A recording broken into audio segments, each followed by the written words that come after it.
Mr Deputy Speaker, I was pleased to contribute to the second reading of this bill, and I'm pleased to be able to speak now, notwithstanding a sore throat. In recent weeks, people have told me that the bill is contentious, but it should be regarded for what it is, not for what others fear it to be. For a start, it allows our country to evolve in the post-Brexit era as we wish it, and for us to decide who comes in. For too long, we have seen uncontrolled immigration and a failure to remove those who have accepted our hospitality but sought to do us harm. We have indeed seen lower rates of deportation. So, inasmuch as we should be more in control who arrives on our shores, we should equally be more robust in terms of who leaves. And if this process takes more than 28 days, then so be it. I am not therefore convinced by new clauses 3 to 11. But for those who come to the UK and are proud to live here, the opportunities are plentiful.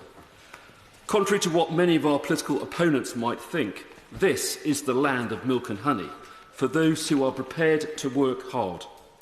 So let's look at what's on offer. We'll give everyone the same opportunities wherever they come from. Our points-based system will allow us to identify the skills that we require. We will protect the rights of EU citizens, and we will protect the long-held rights of Irish citizens to live and work in the UK. So I am mindful of new clause 12. But, Mr Speaker, people have told me that this flies in the face of what has been achieved by so many during the pandemic, particularly in the NHS. Well, nobody here should need any reminder of the admiration and the awe with which the British people regard these heroes. The government has rightly agreed to extend the visas of frontline NHS workers, so I am again mindful of new clause 35. And it has rightly introduced a new NHS visa offering fast-track entry to the UK for qualified overseas doctors and nurses under more generous terms. The contribution of all public sector employees, public servants and low-paid staff is the stuff of legend, and we will always be grateful. For the avoidance of doubt, immigration is a good thing, and we have built a proud nation on the back of our history, shared values and unrivalled diaspora. I've also been honoured to serve alongside so many brilliant Foreign and Commonwealth soldiers. But there is a problem here too, and whilst this is not directly relevant to this bill, I would urge the Minister to take note. Inasmuch as we have recruited many to join our armed services, the House will know that a small number have slipped through the net by not applying for indefinite leave to remain when they would otherwise have been entitled to do so. Given that some now face particular difficulties in not being British citizens, including crippling NHS bills, I believe that it's now time to offer an amnesty to the entitled few who have proudly worn the uniform and borne arms, but not become naturalised. And once we have done this, we should then review the crippling visa fees, which remain beyond the reach of most servicemen, women and their young families. So let's disincentivise those who come here via illegal means. Let's remove those who commit serious crime, and let's place the ruthless people traffickers behind bars.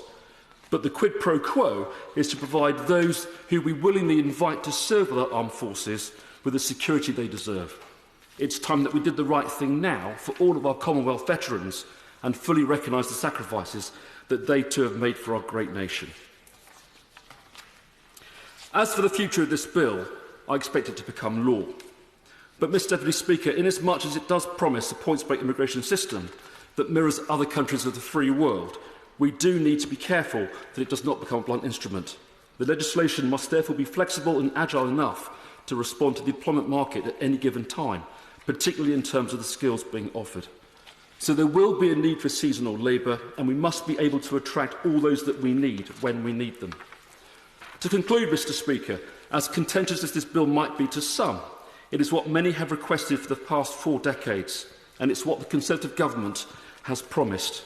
We must also do more to reunite children under the Vulnerable Children Scheme, and we do need, therefore, an enduring scheme to be in place by the 1st of January next year. I'm therefore sympathetic towards new clause 29. To be worthy of its preeminence, The UK must take back control of its borders. Thank you. Move on. Catherine West. Mr Deputy Speaker.